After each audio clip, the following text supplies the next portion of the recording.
लोग कहते हैं कि परिवार साथ हो तो दुनिया भर की खुशियां मिल जाती है, लेकिन अगर परिवार ही मतलबी हो तो जीवन की हर खुशियां छिन जाती है। इंसान तब तक सहन करता है जब तक उसकी सहन करने की क्षमता होती है। उसके बाद वो ना तो रिश्तों को जरूरी समझता है और ना ही अपनों को। ये कलयुग की दुनिया है जनाब। यहां कदर उस इंसान की नहीं होती जो सच में रिश्ता निभाता है।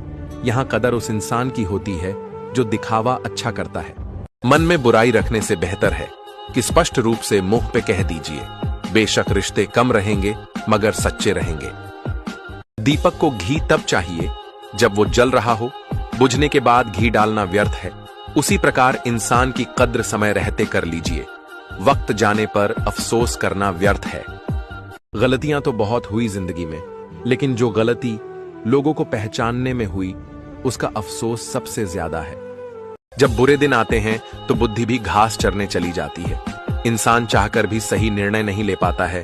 इसलिए तो कहा जाता है कि इंसान बुरा नहीं होता, उसका वक्त बुरा होता है।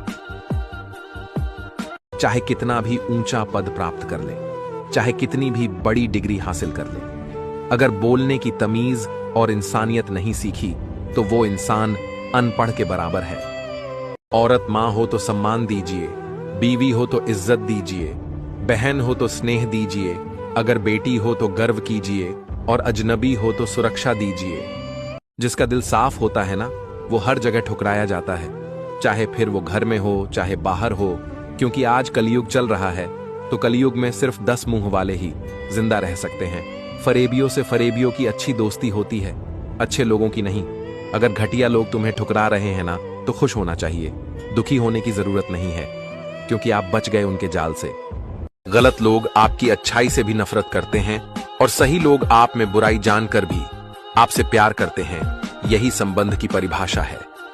औरत की ताकत तो बस इतनी है कि उसे मकान दो तो घर बना देती है, उसे अनाज दो तो खाना बना देती है, और प्यार से बात करो तो वो अपना दिल लुटा देती है।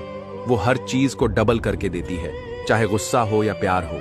यदि आप अपने घर में शेर बनकर रहेंगे तो निश्चित ही आपकी पत्नी दुर्गा बनकर आप पर सवारी करेगी, किंतु यदि आप अपने घर में नारायण बनकर रहेंगे तो निश्चित ही आपकी पत्नी लक्ष्मी बनकर साथ रहेगी। घर बर्बाद होने के 2 मुख्य कारण। पहला, सास हर दिन फोन पर अपनी बेटियों को अपने बेटे बहू की एक एक खबर पहुंचाती है। बदले में बेटी अपनी मां को बहू से लड़ने के नए नए टोटके बताती है। और दूसरा, बहू हर दिन घंटों तक अपने मायके वालों को ससुराल के सारे भेद देती है तथा अपने छोटे बड़े दुख को बड़ा चढ़ाकर बताती है। बदले में मायके वाले बेटी को दुखियारी समझकर उसका खुला समर्थन करते हैं और उनके बीच पिसता सिर्फ और सिर्फ पुरुष है।